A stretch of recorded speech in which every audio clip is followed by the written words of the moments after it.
Home Alone 4 thankfully returns us to Kevin Wait, no. That's not him. I see no Kevin McAllister. I see no wet bandits. I see no sticky bandits. Oh, no.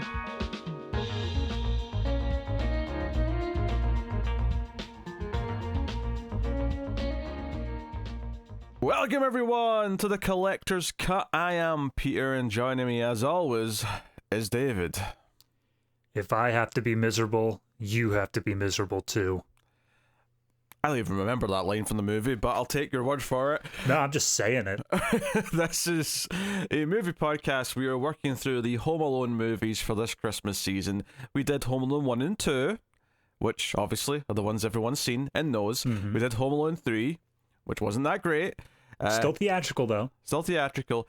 That said, Home Alone 4 makes me beg for Home Alone 3. I was like, you know what? I said the kid in the last one had no charisma, and he didn't really. But compared to this kid, that kid was going for an Oscar in the last one. I hate this little shit. But actually, first up, that's Santa hat. No, it's off. It's not Christmas anymore.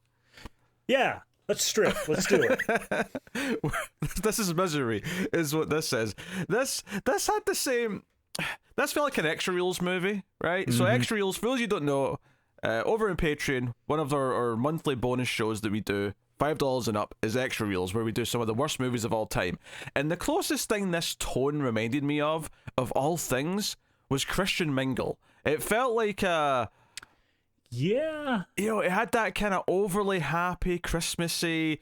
Not that this movie was trying to be like overtly Christian or anything, because it wasn't, but it had that kind of vibe and tone to it. Like, I guess like a Hallmark Christmas movie. Yeah, I mean, I guess the biggest thing to say is that this is by definition a TV movie, and it did not aspire to be anything more than that. Oh no, there were no aspirations.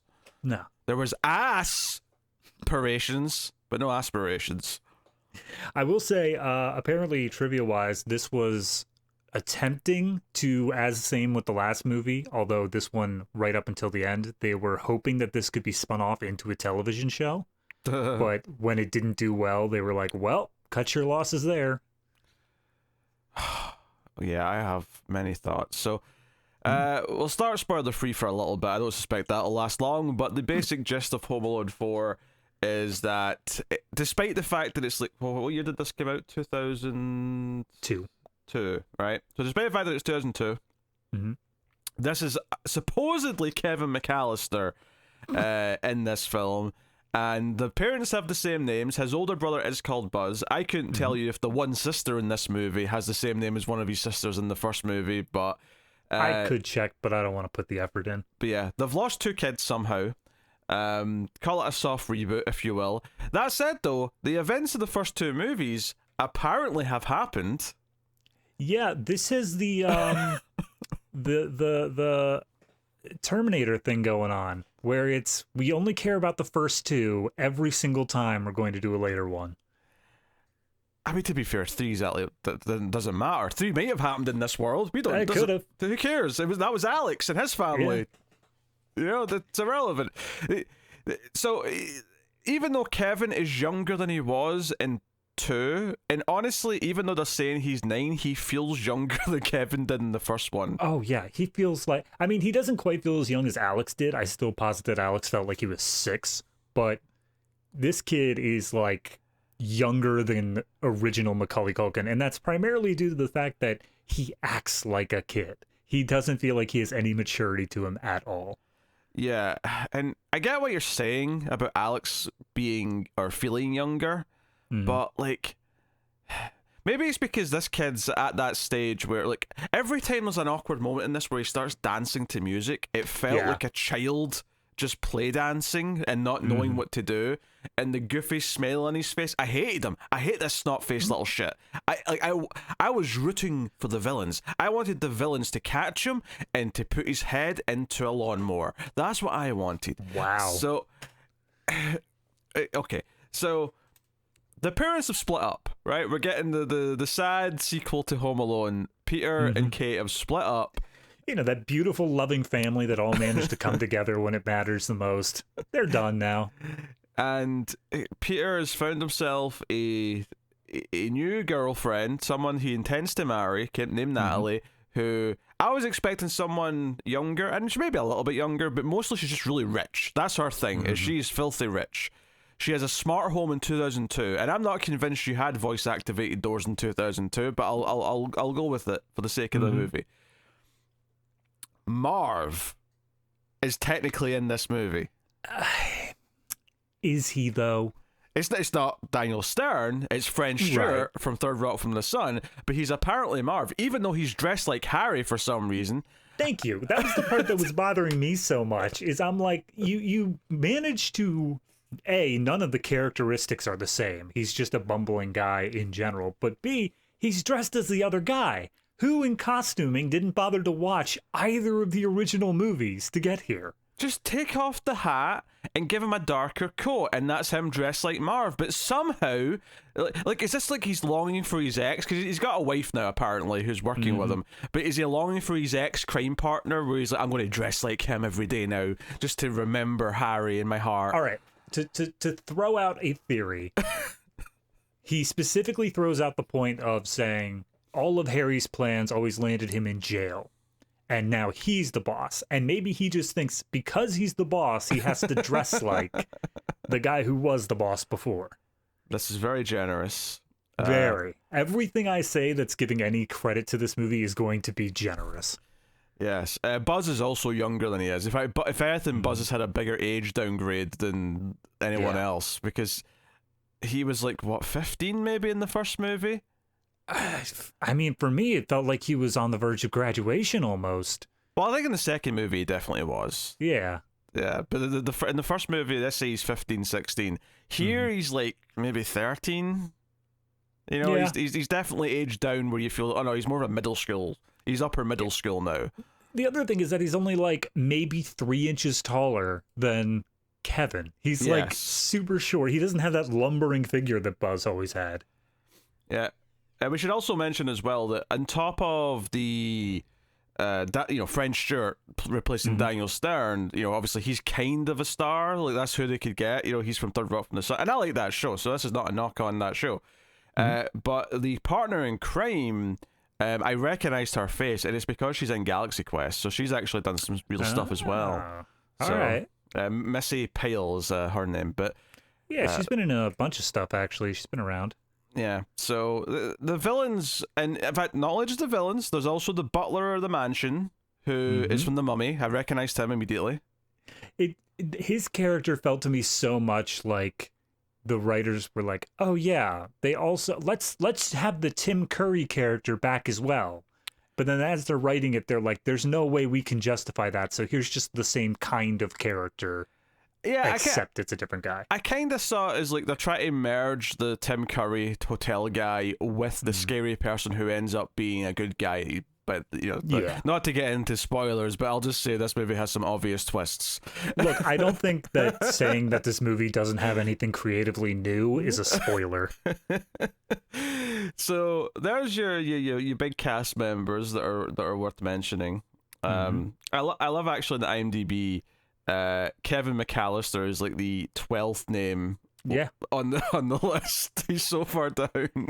I think they on IMDb have it listed the same way it appeared like on screen, and they gave him the special, introducing Mike Weinberg as Kevin. Oh no, I noticed when there were the credits at the start, it said starring French Stewart, and then it said now in alphabetical order, everyone else. Oh, it was alphabetical. All right, well, it is also in alphabetical order then. So French Stewart got the, no, he doesn't belong there. This reminds me, when we did Species on the Atomic Cinema Experiment, David's on that show now, but before David, there was Tara.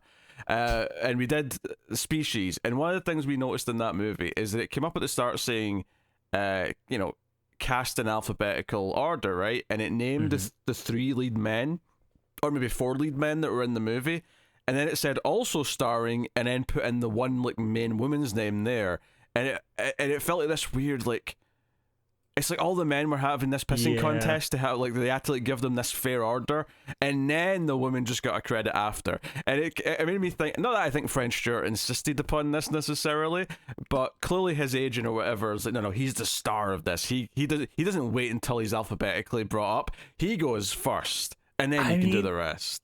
I recognized a couple other, like you said, the guy from The Mummy. I recognized the guy playing the father as well. But beyond that, yeah, French Stewart's the only guy with any sort of star power in this whole movie.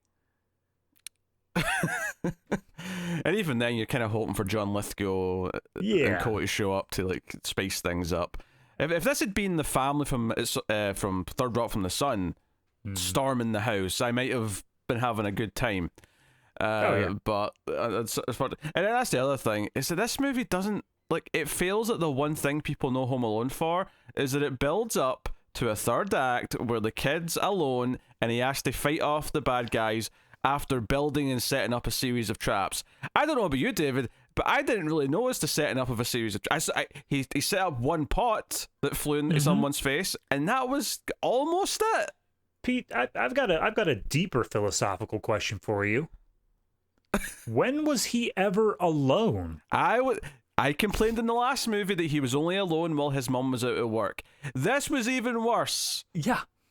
Never once is he ever at the... He is alone exactly one time in this entire movie, and that is the period from when he's going from his mom's house to his dad's house. And even then, he's got the cab driver there, so... I mean... Yeah... I mean... There's a technicality where he's kind of alone in essence for a little bit in the third act, but it's very minimal. And we complained last time that Home Alone 3, it felt like he was never in danger. That is even worse with this one. The way this kid laughs when he pulls off like a bit of hijinks, it just feels so juvenile to the point where you can't even like... Seriously, I cannot stress, this is one of the best examples of, we got a bad movie, but then the next one is so much worse that it makes the one that we said was bad last time look amazing by comparison. Home Alone 3 feels great in memory. Somewhere in my memory, Home Alone 3 actually looks appealing now after this one. I just picture us playing now like this black and white montage for somewhere in my memory. And it's just all Alex. Oh, Jesus. Okay. I guess my biggest angry point out of this whole thing is not how cheap it was. Like, yes, that sucks, but it's a TV cheap movie. There's so much I'm going to accept with that. My biggest problem is the fact that they felt the need to make this Kevin. And not even like a full reboot. It's like they reference the fact that he has been lost several times before. Well, this is in the continuity of it. The problem is, though, is that the references to him being lost before are so, like, it's, like, there's literally, like, Kevin near the start of the movie says to his mum, "Oh, hey, mum, just leave," because he doesn't want to be babysit by his brother. He's like, "Oh, mum, just leave me home alone. I've done it before." And she just looks at him and goes, "Don't remind me." You know, like, okay, there you go. That's pretty much it. And what's so weird is the first two movies established this thing where the parents were never going to know about Harry and Marv, right? That was like a big thing of that movie, is that it was just his adventure. And it's kind of like, it's almost like a coming of age thing, where if it's an allegory for him like going through something on his own, it's something the parents can never truly know about. This is something that was just in his world for his life, and so on.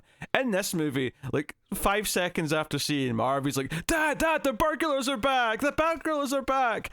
It's like, what burglars? Fair, though, yeah, the father 100% is unaware of this. They at least kept that continuity where he's like, I don't know what you're talking about because you've never told us about this. Yeah, absolutely, but I'm saying that Kevin immediately just wanting to tell his parents about this was like, no, that's not Kevin. Like, even if I accept this is some shitty reboot version of Kevin McAllister, nothing. There isn't a single fragment of him the entire movie that feels like Kevin McAllister. Nope. Oh, okay. Anyway, and at least part of me thought, okay, this is shit. But when he went to like the girlfriend's place where his dad's living, and it turns out to be this mansion, and I thought, well, it's a bigger house. There's a lot of traps potential here. You know, there's so many things you could do. They do nothing with it. Absolutely effing nothing. I want to swear so bad because I hated this. No, I get it. I absolutely agree. Let me just, for the audience, I want you to picture anything from Home Alone 1 or 2. Picture the paint cans, coming down, they swing down and hit him in the head. And then I want you to just black out that image from your brain and instead replace it with door open. And then I want you to picture the scene where in Home Alone 2, where Marv is getting electrocuted and it's all this slapstick funny. And I want you to black that out. And I want you to picture window open. Yes. And then take every other thing and just replace it with blank open. To set this up here, David's alluding to the fact that everyone in this mansion has a little sort of remote control that they speak. It's like a little Alexa for their Fire Stick. They talk into it and say door open. And apparently the tech's so good in 2002 that it just knows which door you're standing next to and it'll open the right door. You don't have to specify. So that's neat. Yeah. And they take this to absurd levels later in the movie, which I will be ranting about. Oh, I know exactly what you're talking about, because that's the moment they just broke all internal logic, what little they had. All right, let's just say spoilers. We have to get through it. I'm not. Right. Let's not dilly-dally. It's shit. That's fine. You know it's going to be shit. This is an extra reels caliber movie. For people who are looking for this on IMDb, it doesn't actually even have its own listing because this aired as part of the Wonderful World of Disney television slot. So it's actually season 47, episode 1 of the Wonderful World of Disney. Which that's only relevant for IMDb though. If you're looking for this on Disney Plus or you're looking for a DVD or something, they're all just Home Alone 4 or Home Alone Taking Back the House in some cases, but they're all it's presented as a movie everywhere else. It's just So we're introduced at the start of the film, which starts right away. There's like almost no build, and then there's no Home Alone theme. Don't get your hopes up for that. That's not here. You remember all that cool like title sequence stuff with like the house and it's like all the different lights and all that? Yeah, screw that. We get exactly one CGI logo they zoom in on and call it a day. Yep. And we learn that the parents are split up. Kevin is watching stuff in his room. Last year's Christmas tape. That's right. Actually, I don't want to give it too much credit here, but this was an interesting touch. It's like the only interesting touch I noticed in the whole movie is that when Kevin's alone in his bedroom and he's sad because Dad's not going to be there for Christmas. I thought he died at first, by the way. Until she mentioned they'd split up, I was like, oh, is the dad dead? But I noticed he had like one of those little PS1s, like remember the later one that was like the little white one, the mini, or the slim, I guess, maybe the correct term. And I was like, okay, he's got a PS1. Okay, that kind of roughly is about right. But when he goes to the mansion and he gets invited into the room where Natalie's tried to buy his affection with all of these expensive things, I noticed there was a PS2 on the table, and I thought, oh, upgrade. He literally upgraded from a PS1 to a PS2. That's almost a nice detail. But anyway. If they brought any attention to it, I would agree. But they didn't. Didn't. Well, that's what... No. If they brought attention to it, I actually think I would dislike it. I think I only like it because it's a subtle thing in the back. They don't draw attention to either one of them. It's just there. Fair enough. And you can just notice it. But regardless... yeah, Mom's not a redhead, so they broke that tradition. So that's gone. That's why the movie sucks. Specifically that reason. Which is not a big deal on its own, but is only slightly annoying because this is supposed to be the mom from the first movie. There was a certain point in here where they specifically went through and they name dropped Buzz and they name dropped Megan and they name dropped the dad when he showed up. They had to point out these are the characters because we know that you're not going to recognize them because they're not even close to the same people. Honestly, at the point where only people who have not seen the others and have somehow just caught this aren't going to be pissed off that this is supposed to be Kevin and co. Anyone who cares about the first two movies are just going to be annoyed instantly as soon as they start talking. Like, just call them like Simon something. Like, who cares? Just name them anything else. I mean, I fully agree. That's like I said. The only thing that pissed me off is the fact that they felt they had to use Kevin McAllister. They couldn't use a new kid. And at the very least, if you're going to do it, then like just make it a proper reboot where it is just his first time doing this again. Yeah. But Instead of this half-assed, like, honest to God, like, obviously they said, oh, how many times are going to lose this kid? But is there anything in this movie that says directly that Home Alone 2 happened? not Home Alone 2, no. Right. Nah. So all that we guarantee is Home Alone 1. And even then, like, I do not believe for a second that this Kevin McAllister like lived through Home Alone. Oh no. It's definitely, it's like Spider-Verse sort of stuff where there's a totally different version of Kevin with the same thing happening, but he's got 2 less siblings and like everything changed somehow. Yeah, but I don't believe this kid's smart enough to do all the traps. Like, you can tell me it was far-fetched than the original, but compared to this, I'm like, no, that Kevin McAllister, he's going to cure cancer one day. This Kevin McAllister is going to be dead in the ditch by the time he's 12.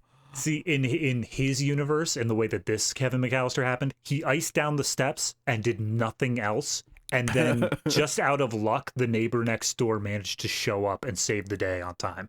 That's it. Okay. I'll go with it. So, we get the guy from The Mummy, Eric Avari. He's Prescott, the butler. We meet Natalie, who is the new romance in the dad's life. The dad, in fact, the next big thing in the movie is that the dad comes over to the family house and wants to talk to the mum, and is like, hey, I'm going to marry Natalie and I wanted you to know, and I need to tell the kids, and yada yada yada. Also, I'd like to invite the kids to come spend Christmas with us. And I'm like, okay, I get that you still want to see your kids, that's great, that makes sense, but you're also damning this woman potentially to Christmas on her own without her kids. Like, she won't have anyone.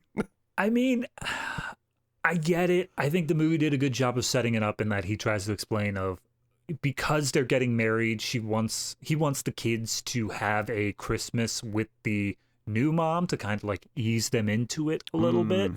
I think it does a decent job of explaining that, but yeah, you're right in that it's totally leaving the mom out in the cold here, and she did nothing to deserve that from the point of the movie. So no, so she's like, hey, but we have to ask if they want to go, and he's like, yeah, sure. So he sits down and tells them, like, or makes the offer, and all 3 of them are like, nah.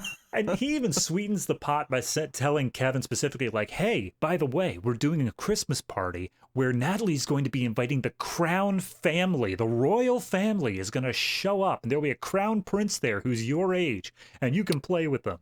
And he's just like, nah, not feeling it. I felt like their phrasing for all this royal family stuff was a bit weird. Like, it kind of felt like they wanted to have it be slightly made up so they weren't implying anyone who was real. It was sort of like, we're your crown prince. Like, I don't know. The crown prince of Fluffenland. Like, because he had an English accent at the end when we finally see this kid. So, yeah, I was assuming it's the UK, but like, all the phrasing was kind of weird. It was like they were talking about some country I'd never heard of, but it happens to be the UK. I don't know, it was weird. So they all turn him down, and the dad said it's an open offer, you can change your mind, blah blah blah, but he goes. The mum's relieved that all of her kids agreed to this, but she has to go out to work or something. The sister's got something going on. By the way, we finally get jobs for both of them. The mom is a real estate agent, apparently, and the dad is labeled as a publicist. Yeah, but this isn't canon, so it doesn't matter. Oh, fair enough. Yeah. My Peter McAllister wasn't a publicist. I don't actually have any idea. I mean, you could make some serious money as a publicist, depending on your clients, but... I mean, I have no real opinion as to what his job was in the first 2 movies. I don't really care. I'm still pushing drug dealer. I think that's the only way you can make that kind of cash. So, Kevin's left alone with Buzz, and this is where, like, just the dumb kid movie shit just, like, starts to really hurt, because Buzz just straight up bullies his little brother in this. Like, he's doing things like shoving the lid to the bin in his hand, and we get this like sort of the director loves to do this thing where he like shoves the camera right in Kevin's face as he's either screaming or yelling, and like it feels really cartoony in a way that's just very juvenile, and is like this was the moment, like this exact moment where Buzz is bullying him, and he's like, it's all very cartoony. this was the moment where I went, oh no. Yeah. Like I didn't think it was good up to this point, but this was the moment where I'm like, okay, I can kind of see how it's going to handle everything else now, and I'm not happy about it. I'm just not happy about it. I think the thing that got me was it was a montage of him being bullied, and the intercuts, like the transition wipes between each of those things, was some wacky cartoonish like zigzag line or something like that each time, and it was like, why? A lot of the music in this as well sounds like free stock music. That's partly what makes it feel like a Hallmark movie or a Christian Mingle Talking Cat-esque caliber thing. And obviously there's some real actors in this, so the acting's typically better, although not from the kid. The kid is terrible, but that's par for the course, I guess. Yeah. So Kevin's upset that he was left with Buzz. His mum's not very receptive to it, and he wishes, we have to repeat moments from the first movie, of course, so he's like, I wish I was an only child. I wish I didn't have a brother or a sister. Pete, what do you mean creatively bankrupt? I don't... What? So he goes up to his bed, he's like, I wish I could do Christmas somewhere else, and then a light bulb comes on, and he's like, wait, I can! It's an open invitation to Dad's place! So he gets his piggy bank out, gets all of his change, and gets a cab and sneaks out the house without telling his mother. All right, let me real quick, right here, at this moment in the movie, I gave this movie so much credit. Like I was automatically leaping ahead in the plot, and I was thinking, okay, it's Home Alone. He's going over to his dad's house. His dad isn't expecting him. I'm willing to bet that the dad and the new girlfriend are going to like leave or something like that. And he's going to manage to get into this swanky house that we've already seen at this point.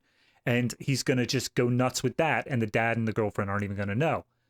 I was mapping this out, a much better movie in my head. And then they just immediately shut it down.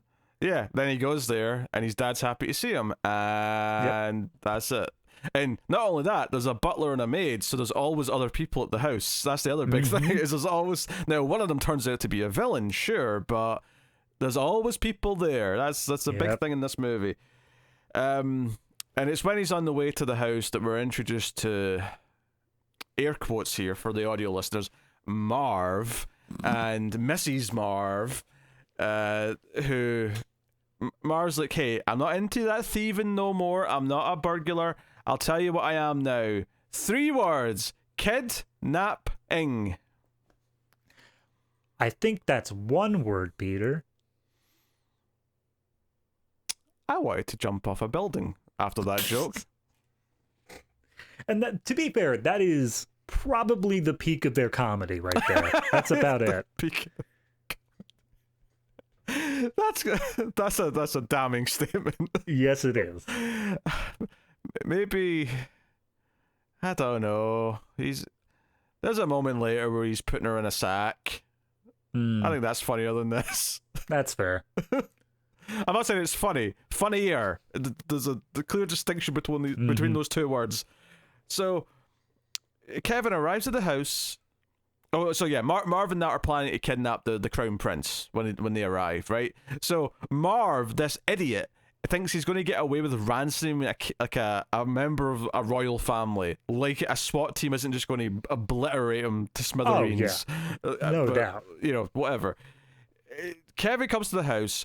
Dad's happy to see him, and they're like, yeah, we've got a room prepared for you and everything. And they kick him to his room. I mentioned the PS2, but there's arcade cabinets. There's, for some reason, it looks like the command center in like a spy movie with like a big TV surrounded by lots of little TVs. It's literally the room from like all the 90s Sega commercials where it's like, yeah, look how extreme my place is. It's just a kid's wonderland, and I'm like, damn, this woman is really trying to just steal the kids away from the mums. It's like, and Kevin even points that out when he gets a Christmas present the next day. He gets like this, which I thought, and this is me being silly, that when he got a remote control plane, that might factor into a trap. Pete, that would require them to try something. Let's be honest here. There's a joke where it flies into the Butler. And he flies it. Like, this is the problem, is he doesn't really set up a lot of traps. He sets up like 2 little traps, but most of the things that he does in this movie are just him like attacking the villains in the moment. It's just him grabbing something and doing something there and then. There's no planning. There's no montage where he's setting off a bunch of traps. And the little montage you do get where he sets up the 2 things that he does, like, that comes so out of nowhere. Like, I complained in Home Alone 3 about there been no motivation for him to be like, oh, okay, I need to defend the house, like, kick in the music, right? Here, he starts setting up a trap, and I'm like, why is he setting up a trap? And then the narration just kicks in, and he goes, they'll be back, I know it, so I'll be ready for them. Like, you don't even know they're going to be back. You're just making assumptions. Fully ADR'd in there. Oh, God. Yeah. The crux of the first chunk at the house, though, is that the butler hates his guts. And I'm on the butler's side. And they want you to think that the butler is a bad guy, that the butler is scary. And when the first big incident happens, there's a lot of suspicious things that make it look like the butler is guilty party. Obviously, it's not him. It's the nice maid who's nice to Kevin the whole time that turns out to be in cahoots with the villains. In fact, turns out that she's Mummy Marv. Which, look, it's already stupid enough in media whenever they do a continuation and they say like, ah, yes, you remember from the original movie, I am that person's brother or father or son that we never talked about the first time around. Hello, Scream franchise. Hello. Right. I see you there. I think that's stupid enough on its own. The fact that this movie, which I'm already pissed off, is trying to use the original canon, said, right, but we can't just have it be some rando who's helping out Marv. No. It's got to be the mother. And I'm going to put this in here because this just pissed me off as I was scrolling through here. Back when this was originally going to be a television setup, they had a different ending in order to keep the mom and dad separate so they could keep using this big house. And the mom was going to date a police officer who turns out to be Marv's younger, more honest brother.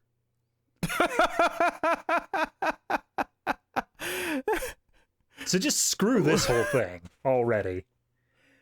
Forgetting the fact that I'm pretty sure Kevin's parents are older than Marv was ever supposed to be. I don't know. At least it felt that way. Maybe not, but it felt that way to me. But so the idea that he's got a younger brother at the moment, I mean, hey, I'm not judging her. She wants a bit of young meat. Like, that's on her. But okay, so the first big incident, right? Yes. Which happens after Kevin already sees them coming through a telescope. So he's like, "It's Marv! Marv's coming!" So he's all hyped up about it. Everyone's left the house at this point except for the butler. Yes. And the butler is just mysteriously absent during all this, and we've already seen that he's got like the control room for all security cameras in his like room. He's got like a big kind of play. Like that's the thing. He likes to watch. This is a mansion, so even Kevin's room's like bigger than where I live. Oh yeah, practically. It's all huge rooms, but they sneak in, and they're not here to do anything yet. They're here to just like, as he puts it, get the lay of the land. So they're just coming in to see how it is. And we see that he's got one of the remotes that open the door. And you're like, okay, so he's got an inside man because he's got the tech, right? Everything's prepared. And he comes in, they're snooping around, and Kevin, like, they see each other, I think, first, and Kevin lures them to the bathroom with this, like, power shower. There's one of these showers that's got the nozzles going all up and down the walls, and it comes from every direction. And he lures them into the bathroom and just turns on the shower. And apparently, despite the fact that this is a shower that is designed for people to stand in, and not only that, we saw Kevin already use it earlier and just have a shower like a person does. I mean, he was singing and dancing annoyingly, and he was dancing in front of the mirror like a little shit, and I wanted to strangle him. But that's neither here nor there. This apparently is enough of a powerful flood, like they've been hit with a fire hose, and they start like, flapping around, and they're getting pushed out the room, and in a very short span of time, this creates a torrential level flood that comes flying down the main big foyer stairs and completely floods the ground floor of the house in about a foot high of water. Yep. And this, I especially love when they enter into the shower and Kevin sets it off. He has this wonderful one-liner, like all the previous movies where he says something funny right before he hurts them. He blows a raspberry and then just presses some buttons. And that's smart writing. God, I love it. I really can't I mentioned it briefly there, but the scene where he's dancing and montaging in the bathroom, and then he's dancing at the Christmas tree at one point. In fact, he danced at the Christmas tree while a girl pop group cover of Jingle All the Way plays. Hated that. Yeah, Jingle Bells. Yeah, or Jingle Bells. Sorry, not Jingle All the Way is a great movie with Arnold Schwarzenegger. And if you say it's not, then at least compared to this, it's a goddamn masterpiece. All right. Oh yeah, no. This is closer to Jingle All the Way 2 with Larry the Cable Guy. Oh, I've not seen that, but it's on the list. Yeah. But yeah, every time he started dancing, the camera starts doing this almost like music video thing where it'll sort of like go into his face and pull back out again as he's sort of like, and he's a kid dancing, and it really feels like he's had no direction. I think, if nothing else, the one benefit of this movie is that I think it makes you appreciate how much talent Macaulay Culkin had, and maybe how good the direction from Chris Columbus was to get that performance out of him, where it's always approachable, it's always entertaining as an adult, it's always like, oh, he's a kid, he's acting like a kid, but there's enough of a character and a performance for the movie to like not be annoyed by like every little thing he's doing. Look, I was this kid's age before, and as much as I hate to admit this, there is home videos of me at this age, and whenever I noticed the camera was on me, whenever it was I acted the same as this stupid little kid. And it is that sort of thing of it being no direction and just this feeling of you have to do something. You have to be entertaining. And the only way a kid knows how to do that is flailing their arms around and making stupid faces. So I agree. I think this is just an absolute lack of direction where the director came up and said, yeah, just go crazy, kid, and we'll just film it for a while. Yeah. I hate you now, too, because now I'm picturing you as this kid. Yeah. Nah, I'm a different person than I was back then. David, you're such a disease. Beautiful. Remember how quotable the first two movies were? I was going to say, I had to scroll for quite some time to find something I thought was even suitable for this opening. The only lines that I even really remember is there's a running... I hate to use the word gag, but there's a running attempted joke in this where Marv keeps saying he's the boss now. And anytime any sort of like conflict comes up, he's like, no, I'm the boss. We do what I say because I'm the boss. In a sort of goofy way. And, the wife keeps saying, yeah, you're the boss, Marv, you're the boss. And then when we find out that his mom is the maid and she's like, no, I'm the boss here, like, they look at each other and she's like, she's the boss? She's the boss? Not you? You're not the boss? That was like the... So, I mean, it's only because they've repeated the whole you're the boss thing or I'm the boss thing was said like 7 times before that. And again, I use this word very loosely, payoff. Yeah. So I remember it because of the repetition, but I would struggle to give you any other lines other than that one scene where Natalie threatens Kevin just because it was the only time I was getting any entertainment out of anything in the whole movie. Yeah, because she is obviously, when they get home and the house is flooded, right? Because they were out to get the prince, but they were snowed in, so they're not coming till Christmas Day. Right? No, I think this was a different one, but yeah, somewhere around there. Well, whatever. They come home anyway, and the house is flooded, and she just starts screaming. She's like, just completely distraught. Her house is she's ruined. Hyperventilating. She's going nuts.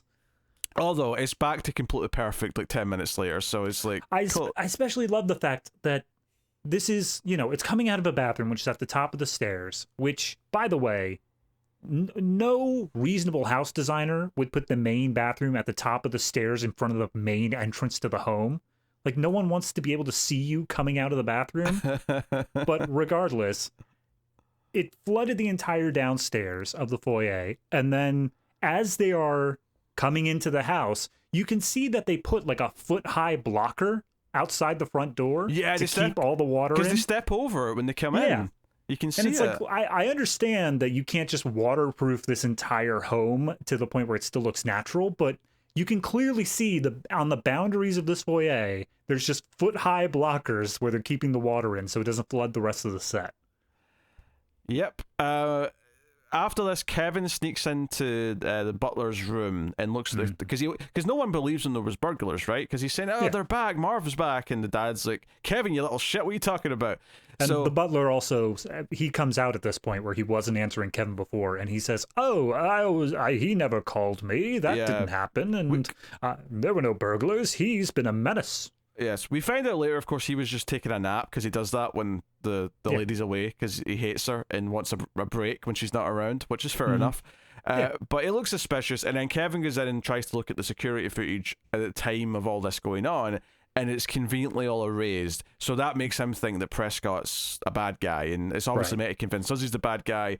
But I'm like, but the maids also get access to the house. She's obviously came in and scrubbed them.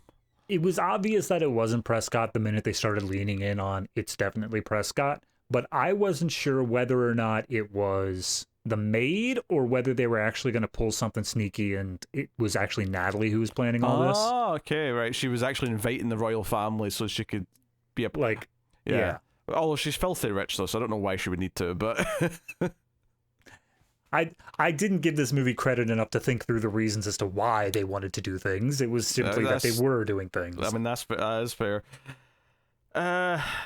So, he gets another present, which is like a spy kit, which he's going to use later as well. Because that's the one thing they do, is they do like a sort of evolution of the play the TV to make someone think they're being spoken to. But he does it here where he actually records some of Marv's own dialogue, so he's actually using their real voice to talk to the other one, and that's it's not executed well, but it's an idea, as a way to evolve that idea of like using a recording to trick someone. It's a little interesting as a concept. Like I could see if they did like a proper real Home Alone 3 and Kevin managed to record. I guess it's not that different from recording Uncle Frank and using that later in the second movie. Yeah, I was going to say, it's kind of just the evolution of that tape master that he had. Yeah. But I'm just thinking that, like, okay, you're kind of mixing that with the TV thing to an extent. I could see the potential for that. Yeah, for sure. So yeah, I mean, so the only other thing that I think happens at this point is that they have the dad like feeling bad that he was, upset with Kevin or whatnot, and they decide to do a family tradition of decorating the Christmas tree. This is where they have that. The jingle bells. Yeah. I hated this scene so goddamn much. Because when we say pop girl group doing jingle bells, like there's all that sexy little vocal tricks and all that. It's like jingle bells. It's jingle like all the Christina Aguilera at this era sort of thing. It was awful, but it wasn't awful even just for the music. It was the fact that like they're all dancing around, they're throwing up tinsel, and you could tell this is like the only part of the movie where they're doing anything that's like Christmassy at all, trying to get in on that Christmas cheer. Can I ask a question? Before I complain about something, this might just be a term that I'm not familiar with from the US.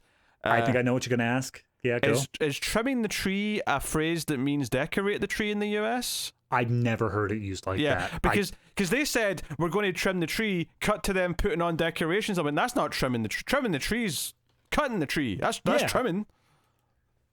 I mean, there's Christmas trim.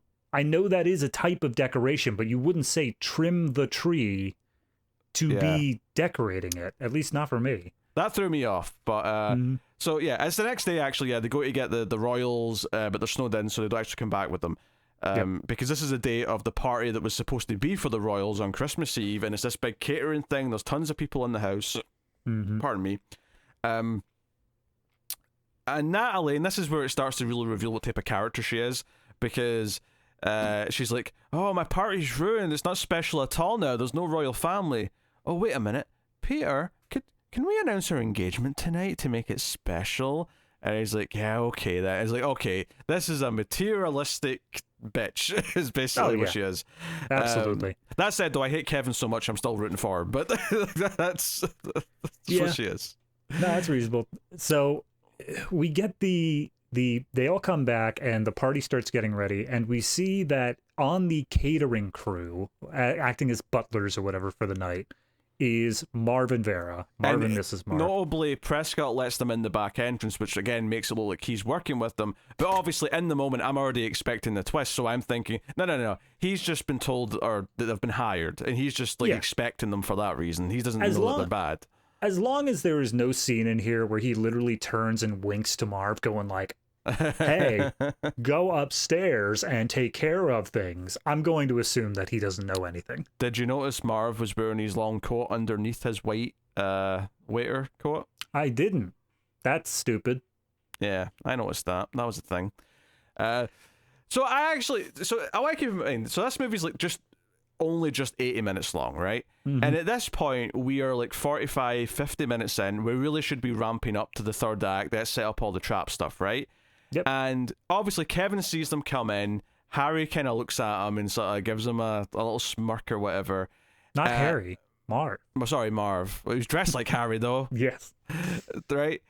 And immediately, we get into some antics where they're chasing Kevin around, and Kevin, he hits them with like a pan or something quite quickly, and then eventually there's some physics-defying pots of like soup and gravy which like go flying into the air, and the slow motion shots of them spinning, and somehow the liquid isn't moving while they're spinning in the air. It's not until they land on the bad guys that the liquid comes out and douses them in the various stuff. Well, whilst they're in the air, it's clearly just like a plastic circle of colour inside the pots so that it doesn't fall out. And I'm like, the reason why it would be fun to watch this in slow motion is to slowly see the liquid start to kind of, spin and like move and start to fall out. That would be why you would do it. Instead, it's just like a plastic sheet of color. It's awful. It's terrible. Anyway. They could have damaged a camera. How dare you suggest that?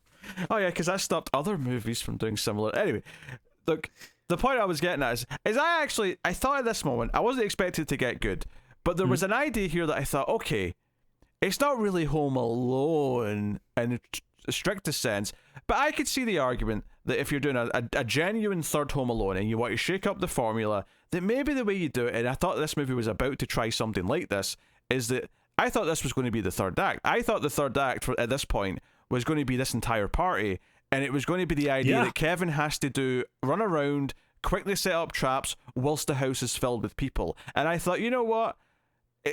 Obviously it's not alone, but it's kind of an interesting subversion of like, no, he's alone in that no one's helping him, but there's actually people all over the place that he's kind of like sneakily doing this around while he tries to take on the bad guys by himself. I thought, you know what? If this was Macaulay Culkin in a Home Alone 3, and that was like the big sort of like spin on the formula at that point, I'd be like, okay, you know what? That's at least a little bit. It's more he's alone in spirit as opposed to literally being alone. I fully agree. I don't know so much in the fact of did I think he was going to go around this party and do traps on the fly, or whether he was going to have them set up beforehand, but I did think the party was going to be the entire third act, because from the beginning, that's what we've been talking about. That's just how structure works. If you say, hey, there's this big party happening, that's how you need to end off the movie. And instead, like, we've not got to the big thing that ends this stuff, but instead, like, no, it has to build back up again. It has to, and at that point, there's like maybe 20 minutes at most left of the movie, and it's like, guys, get on with this. We got things to do here. Yeah. But the one thing that's before this whole pots and pans stuff that you were saying was French Stewart, I'm not going to call him Marv, French Stewart makes his way upstairs back into like Kevin's room or something in order to do it. Was that first? Oh, I guess it was because they weren't covered in anything. Yeah, you're right. It was first, yeah. So they go upstairs and they say that their entire plan, and Kevin records this whole thing on his spy gear, is that they are going to come up here when the prince arrives. They're going to bag the kid. They're going to drop him out the window, and then they're just going to leave.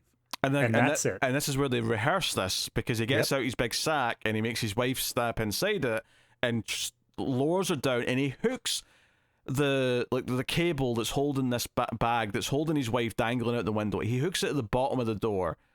So our first instance of using the open door trick to achieve not a trap per se, but an outcome that is violent for the bad guys. It's not even the first time. Remember in the first time when they were casing the joint, he was walking around saying open door. He made his way to Kevin's room. He said open door, and then Kevin said closed door, and it smacked him in the face. Yeah, I forgot about that. Fair enough. Yeah, because it's not a joke. It doesn't. It's just this tiny little thing of like, haha, the door closed in your face. Tee hee, isn't that funny? So Kevin says open door, the door opens and the hook goes flying, and it basically goes into like Marv's ass. It goes into his ass, right? So it's still holding his wife up via his ass, and then the weight's too much, so it pulls him out the window, and the window completely shatters, and they both fall to the ground. Like, I know Marv's not meant to be that bright, okay? I get that even in the first two movies, he's meant to be kind of the dumber one. Yes. But putting your, like, grapple hook on a door that is designed to open, like, the one thing that everyone knows a door does is open. It's not stable. It doesn't stay where it is. It is designed to move. Feels like he's being a bit too dumb to me. Just for the sake so that Kevin can say open door and it just sets off this chain of events. Mm-hmm. It's the same thing that I said in those first two movies. They are so tightly written, it makes you feel like there's a reason for everything to happen. This one, they knew the gag they wanted to do, and they worked backwards. And whether it makes any sense, doesn't matter. Yeah. Well, to be fair, I'm sure that's how writing even the first one, where like they had like, you know, they came up with what your moment is and you work backwards. That's how you do it. But you then put an effort to make sure everything building up to it makes sense. Yeah. Right? They were just like, yeah, no, we need the door to open up. Okay, so he's going to hook around something else and then it'll like fall away accidentally and it'll get hooked on the door? No, too much effort. It's just hooked on the door. Yep. So, that, you know, pretty much. I mean, the scene ends with Kevin like running away from them, and he ends up causing chaos in the party by knocking people over. And right after the engagement is announced. We got to talk about the Tomb Raider 2 bit. Oh yeah. Tomb Raider 2 was the famous thing that everyone my age did when they played Tomb Raider 2 back in the PS1 is that in the training grounds, which was the Lara Croft mansion, your butler followed you around, right? He just kind of followed you wherever you went, and there was like a training course, and you could run about the house and find secrets. And the one thing that everyone did is they'd go into the freezer, they'd wait for the butler, and they'd run out and shut the door to lock the butler in the freezer. Kevin does that in this movie. Before the party, he locks Prescott in the freezer, and the reason why I'm remembering this is because when he causes chaos at the party later, an ice sculpture falls off the table and smashes to reveal Prescott. They're saying that it was so cold in that freezer that he looks like he got hit with Mr. Freeze's freeze gun, and now he's okay that he's been shattered out of the like he should be dead. we get a reveal towards the end here that Prescott really wants to quit because he's so mistreated, but he sticks around because he's just, you know, afraid of what will happen if he can't find another job. Kevin gives him therapy like the bird lady. That's how it kind of ties into those characters. I'm gonna go ahead and say, if my job had me frozen solid and I still had to work the next day, I'm out. I'm done. Yeah, he's not even got a day off where he's like, you know, recuperating. He's like, but yeah, this is like of all the things in this movie, this idea that he's been frozen in like perfect ice is the most silliest, most cartoony thing that's in here. Even the last movie, where they had two characters fully submerged, or at least up to their waists, in a frozen pool, when they got out, they were just cold. They were hypothermic. They weren't frozen solid. Yeah, like they acted cartoony and it had cartoony sound effects, but it had a tether to reality. This one's just out the window. As threadbare as that tether might have been, it was a tether. This is not a tether. This is a cartoon at this point. So they're all upset at Kevin, and it's actually this night where Natalie comes to Kevin's room and is like, fills up the sock with a bunch of quarters, starts spinning it. Kevin, you little shit. Your dad wants to have you in his life, and that's very adorable. But if you want to be in his life, you better never pull anything like that again, or you'll never see your father ever again. And like it's this, you know, it's nighttime. She's sitting in the bed, like, and it's that sort of thing when he sort of nods to say that he understands. She's like, "Good, I'm glad we understand each other," and she leaves. Throughout all this part, though, we see that Kevin's mum is watching It's a Wonderful Life, so we have to bring that back in. Yeah. The dad's also watching It's a Wonderful Life, and this is one of the things it does to show that he belongs with his wife, is that Natalie's like, oh, I've already seen It's a Wonderful Life. Once was enough. I can't understand losers who rewatch movies. I understand they're trying to make me hate her, but all I'm seeing is her as a front for the writers. So I just immediately hate the writers behind her instead of her. Yeah, I think we sort of glossed over a scene here, which I'll bring up now because we're talking about, why he should really be with his wife. There's a scene in the middle where the wife comes up with an excuse to go over, and she takes her kids, the other kids, I should say, to go and see the dad and Kevin, because Kevin doesn't have a lot of clothes with him, and she also brings this teddy bear that he usually can't live without. It's a surprise to them that he's not asked for it. You remember the teddy bear from Home Alone 1? You remember that item? You remember Han Solo's dice, right? Oh, yeah.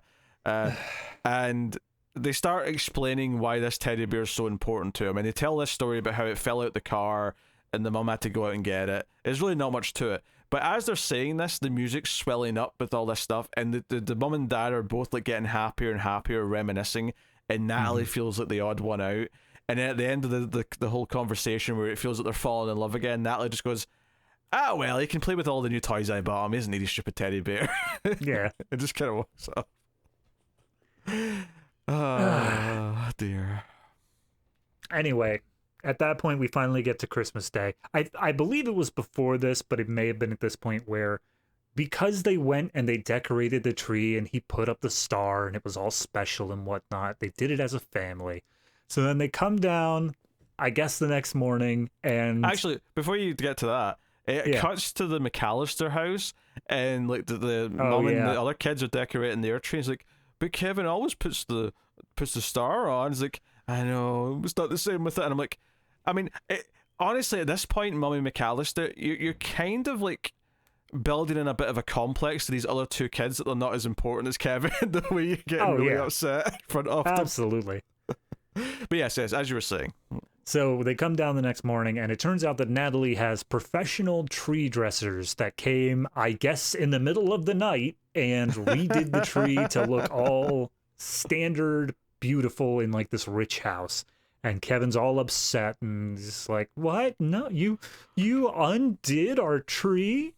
And Natalie she can't understand why these sentimental, emotional humans care so much about this tree. So now they're going to go and get the royal family. It's time for that finally. We have very little time. I think Kevin also already set up his 2 traps by this point as well. I think that was somewhere in there during the night or something. I mean, it's easy enough to list them off.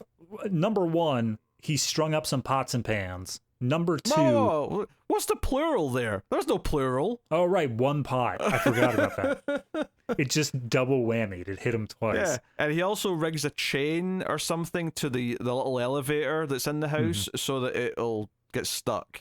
Yeah, in between floors. That's it. Because he knows one of the villains will use the elevator somehow. Even though...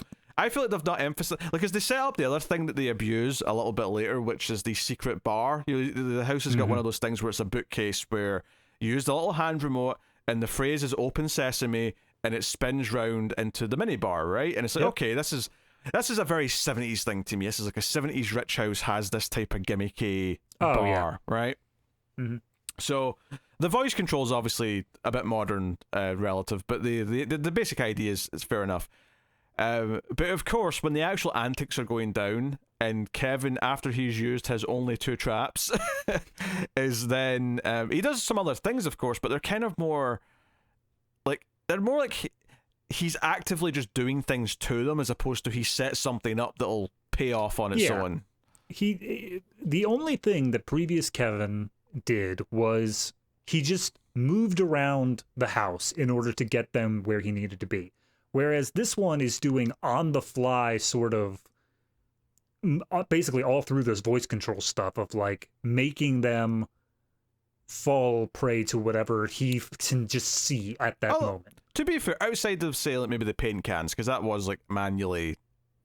I mean, yes, but he still had to set them up beforehand. Oh, sure, yeah. There was still setup involved, but you know, it was... So, he does a thing where he has, like, some shoes sticking out the bottom of his bed, so Marv thinks he's there. He pulls them out, but it pulls a string that drops down a bookcase on him. Honestly, they don't even show enough to understand how it happens. No, it makes no sense. Before we do get too much into the antics, though, there is the one scene that vindicates Prescott. So he knows that Marv and Vera are coming back. For whatever reason, Kevin decides. Yeah, Kevin does. And so he tells Prescott, okay, I need to get him off the table first. I'm going to tell him that Natalie needs some wine down from the cellar, and then I'm going to lock him down there. And he does so, no problem. But when he turns around, he sees the maid, and he explains the whole thing of like, hey, the criminals are coming back, and I just locked their accomplice down in the wine cellar. And she's like, that's great, except you're wrong. He's not the accomplice, I am. And then she shoves him down in the wine cellar as well. Why would she even admit this? Why implicate herself in a... I mean, that's to consider how serious this crime is that they're about to try and pull off. They're about to not only kidnap someone, which is serious on its own, but they're trying to kidnap a visitor, a member of a royal family from another country. This is an international incident. Why would she just tell someone that she's involved? Why wouldn't she just keep the illusion up that she's this innocent, employee, and then reap the rewards in secret? Yeah, you would be able to keep someone on the inside to like inform Marv if the police were trying anything. It would all work out well. But it goes back to the same thing of they knew what they wanted to do and they barely worked backwards to get there. See, normally in a movie where the real culprit has to reveal themselves, it's because they're pushed into a corner where they have to reveal themselves to stop the hero from doing something that's going to stop the plan, right? And all she has to do here really is go along with it for a little bit and maybe like lock him in a room or something. Like, that would be it. Done deal. Kevin's done. Like, they could go about their business. But anyway, so the big antic with the secret bar is that Kevin goes up to it, says open sesame, it spins round, and then Marv and his wife come up and like, where is he? Okay, so he's like, we saw him use the remote. So he pulls out the remote. And just to, again, play up how dumb Marv is, he doesn't say the thing Kevin said. He just keeps saying everything else. He says, open bar, spin bookcase. And he just starts saying things really weird. And then eventually the wife grabs it and says, open sesame, and it spins round. But it does that joke thing where as they spin round to the other side, Kevin spins back out into the main room. The Scooby-Doo. Yeah. The Scooby-Doo. And then it just goes off the rails from here because Kevin decides to start saying... Because I would have thought, right, in any normal voice control thing, it's keyed, it's programmed to accept open sesame as spin this one door, right, effectively. Kevin says something to the effect of, spin... Like, go faster, well, it says sesame. He says spin bar sesame, and that just keeps it spinning continuously, not too fast. And then it says... revolve sesame. Yeah, spin faster sesame. Ultra speed sesame. He just keeps saying stuff but puts the word sesame at the end, and for some reason this thing is programmed to spin at 50 miles an hour. Why would it even have the functionality to do that? It wouldn't, would it? No, obviously not. It's the same sort of, there's this period late 90s early 2000s where all these kids movies decided like technology can do anything. As long as we don't go into it, as long as we don't put a definitive limit on it, your smart house can literally go to the store, buy you food, make you food, feed you, burp you, and then clean up your crap afterwards. Like, that's totally within the realms of possibility for a smart house in the late 90s, early 2000s. Which obviously, as we know looking back, that's ridiculous. That's absolute insanity that anything would have these potential things thrown into it command-wise. Anyway.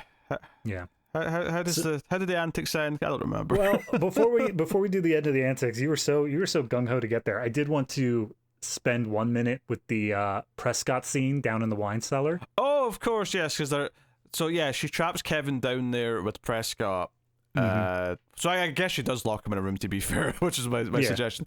But she puts him down there, and they sort of bond, and he's like, oh, I'm sorry you were the inside. He's like, why did you think I was the inside man? He's like, well, because this, and this. And he's like, well, I was just taking a nap. And then they bond over how he hates working here, and he wants to...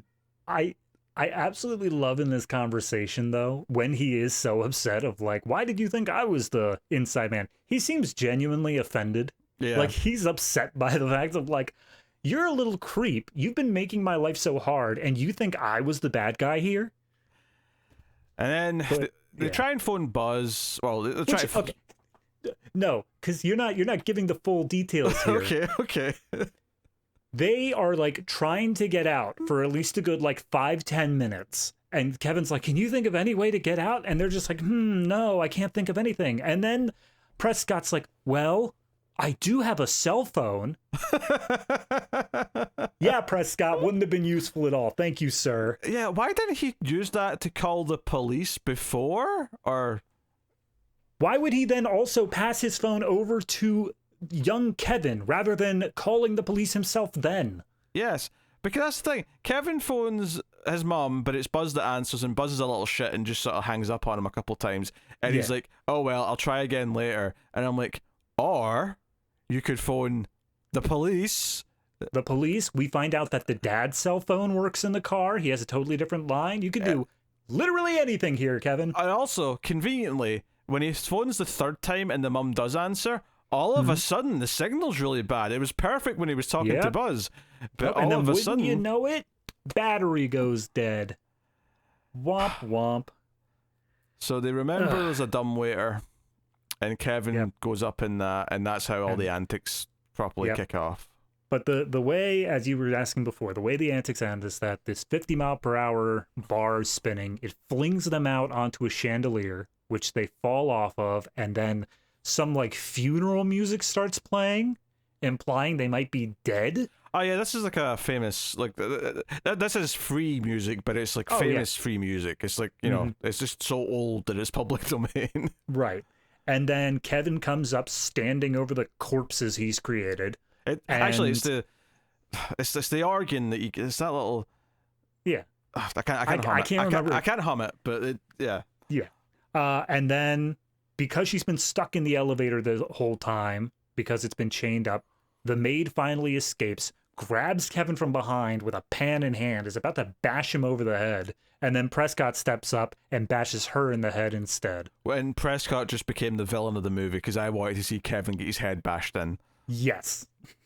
It's like, no, Prescott, 2 seconds. Just 2 seconds, buddy. You can still stop the burglary and the kidnapping, but let Kevin get this. He deserves it. Now, I hate the ending, right? What's about to come after this. But it did make me laugh deliriously, so at least it made me feel something. I'll give it that. Okay. Which is...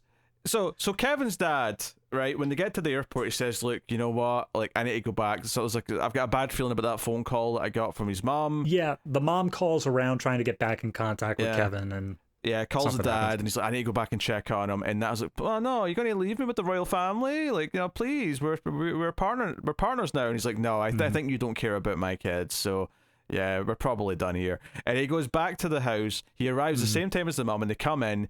And unlike the other movies, they see all the villains lying on the floor, like, you know, everything's on show. Yeah. And they get outside, and the limo with Natalie and the royal family pull up to the house. And they get out, and we get this sappy speech from Kevin's dad about how he's still in love with his family and his wife, and that he belongs with her, and this really crappy, sweet, sentimental music starts playing. He's hugging his wife, the kids are all happy, and all that. But the bit that made me laugh hysterically is the Crown Prince... Kevin offers that they can spend Christmas with the McAllisters, and the Crown Prince goes, that would be lovely, yes, magnificent, I would love to spend Christmas with a family such as yours. And then and Natalie just goes, you're gonna spend Christmas with them?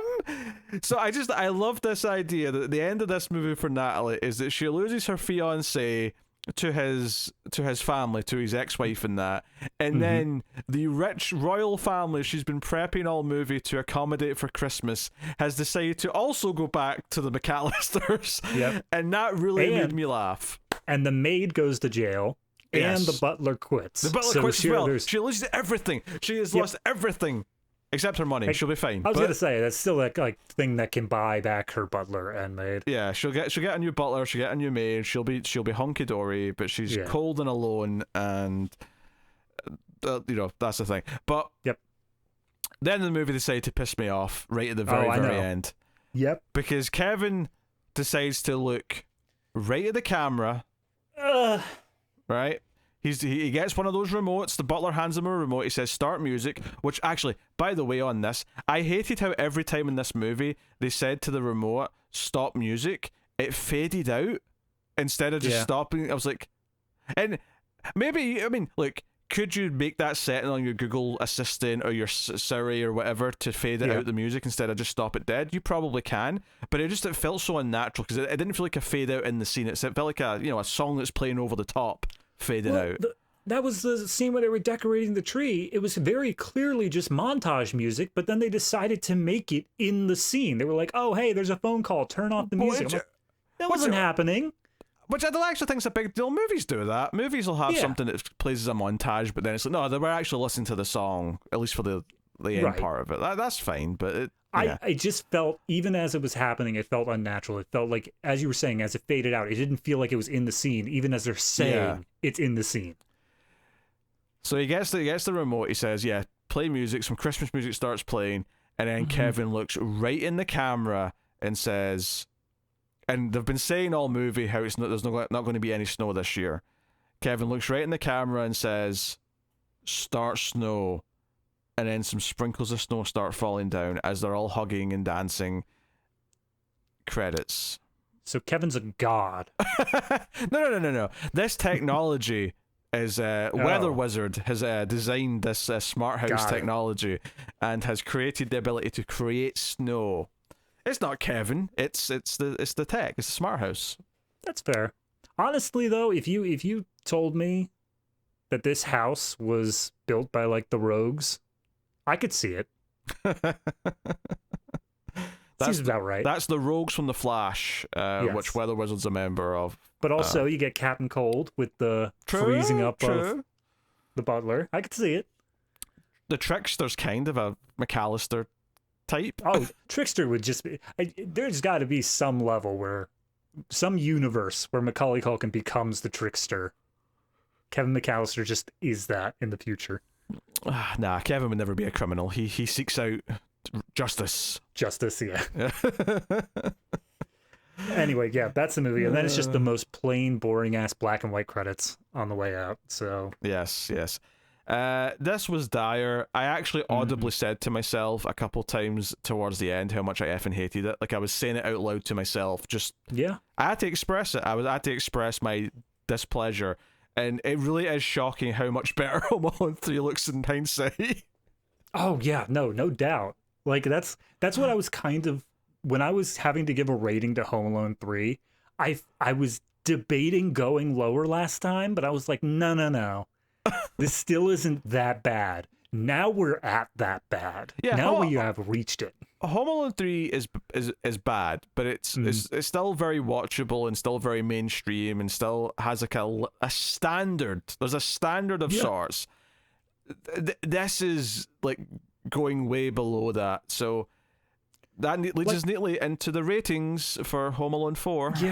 Yeah. I mean, as I was saying, this movie, if you could think of anything from the first two Home Alone movies that you could point to and say, like, that's the reason people love Home Alone. Is it because of the wacky antics and traps? Is it because of the feeling of family? Is it because of the Christmas spirit? None of that is present here. They have decided to make just a completely separate movie and say, this is what Kevin McAllister was doing the next year.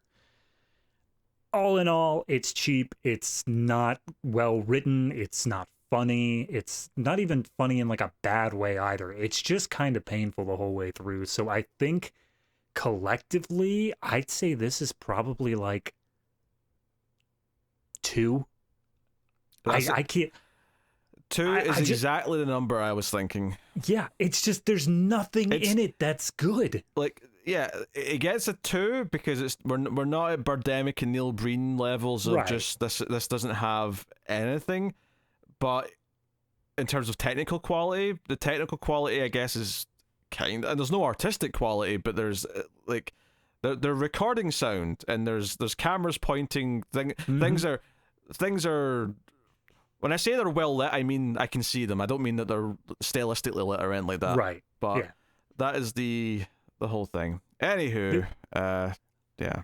Yeah, I mean, this is, I think, like I said at the beginning, this is by definition a TV movie that was just made for the sole. But it feels like it was an IP renewal sort of thing, where like if they didn't make this movie, they were going to lose the rights to the Home Alone series. Yeah, I don't think that's an issue though. I think Fox just own Home Alone. Yeah, although this is the first one that was available on Disney Plus, so maybe this is where the transition happened of Fox to Disney. No, I think Fox still always owned it. Disney own it now because they've bought Fox. But this was on The Wonderful World of Disney. Well, yeah, I know, but like TV shows and stuff get made all the time for rival networks. That's true. Right. Fair enough. Fox still made it. They just produced it. There was no opening title sequence that said the production company, so I genuinely don't know. No, Fox. The home videos are all Fox released, Okay. So it's still a Fox-owned thing. It was just something that was made for the Disney Channel, seemingly. Gotcha. All right.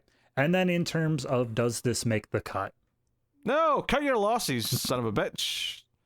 It's not cut deep. It's not quite there. I don't know. How do you feel? I mean, I look at the other things we have labeled as cuts deep and the other things we have labeled as cut your losses. I think it's still at cut your losses level. I don't think it quite gets to cut deep, but it's real close. It's close, but it is only 80 minutes. Mm-hmm. It has that going for it. I'll say that much. Yeah, we'll just say cut your losses, but it's bad. It's bad. It's bad. So yes. So I didn't even know, but when we actually started like planning to do the Home Alone season, I didn't know there was a fifth one. Right? Oh. I thought Home Sweet Home Alone was the fifth one, but that's actually the sixth one. There was a fifth one that I didn't know about called Holiday Heist, and that's what we're going to be doing next. So I look forward to that. But this is where I tell you about all the bonus things you can get over in Patreon. We have monthly shows that we do exclusive for our patrons. We have the Criterion Cut, which is the best of the best. It is the movies from the Criterion collection, and it tends to be, your artsier movies, your more acclaimed films.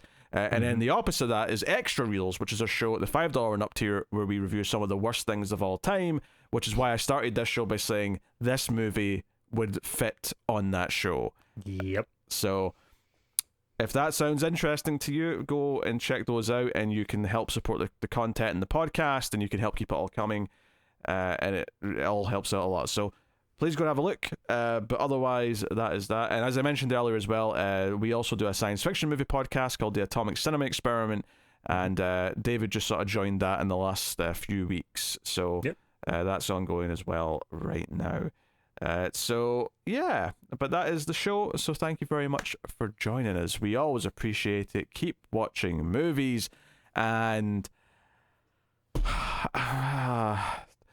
when they're getting into the police car towards the end and they're bickering, it's revealed that that Marv and his wife met in prison, which is interesting because I thought that prisons typically didn't mix the genders, but hey, what do I know?